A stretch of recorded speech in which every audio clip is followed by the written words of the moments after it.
So I recently wrote this blog post about a phenomenon that one of my ex-boyfriends introduced me to called the 5-question test, which is essentially 5 questions that you ask somebody if you want to sleep with them to see if you still maybe want to sleep with them. It's supposed to kind of alleviate any doubts and make sure that you don't regret your decision in the morning. Now, me and this ex-boyfriend have broken up a while ago, and we actually discussed our 5-question tests when we broke up, and at the time I didn't have one, and I've been trying to come up with one for the month and a half, 2 months that we've been apart, and I think I finally struck upon my 5 questions, so I thought I'd share them with you now. Do you consider yourself a feminist? The correct answer is yes, and this is for a lot of obvious reasons, being that 1, I'm a women's studies major, and if you don't really identify as a feminist, it's unlikely that you'd really value my major and the work that I do. The other reason is that I want to be respected, and I find that I have had better luck with people who identify as feminist when it comes to being respected than people who don't. So being that that is kind of like my absolute breaking point, respect, I decided that should probably be the first question. What is your best quality? Now the correct answer here is really just having one, and one that isn't nice, because people who consider themselves nice, if that's your best quality, like being a decent human being, you're probably kind of a shitty person.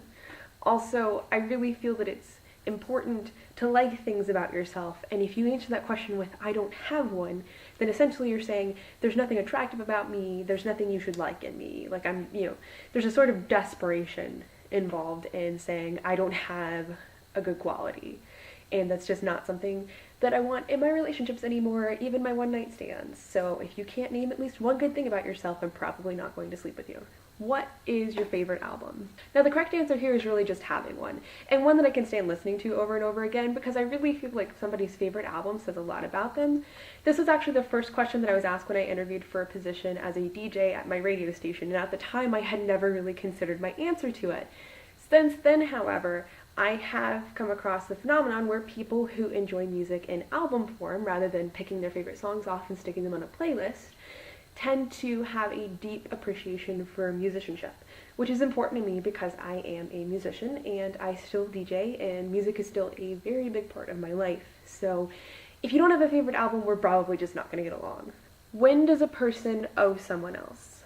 Now the correct answer here is never.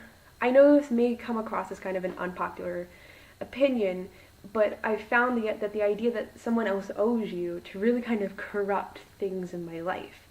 The idea that anybody owes you at all really just, I think, kind of robs you of your own agency, and I much prefer my relationships, even one-night stands, to be based off of what you're going to give to the other person, not what the other person owes you, not what you're trying to take from somebody. So that is why that is a question. And cats or dogs? The correct answer is cats, and there's really no explanation. You really need to like cats, or we're probably not going to get along.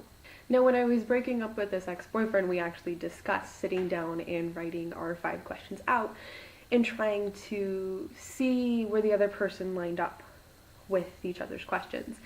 And eventually we just kind of came to the decision that we kind of felt like the other person was going to fail the 5 questions no matter what, and so we didn't go through the trouble of writing them down. And that's actually kind of what pushed us toward a split, because we were trying to work things out, but that was really where it kind of went downhill.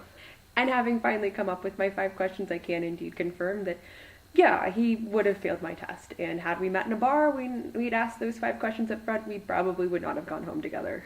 So I'm hoping that my 5 questions will kind of alleviate any concerns in the future, and at least take a few tallies off of the regret column. If you haven't read the blog post yet, you should check it out. I'll put a link in the doobly-doo below, and if you have any ideas of things for me to talk about, put them in the comments. Bye!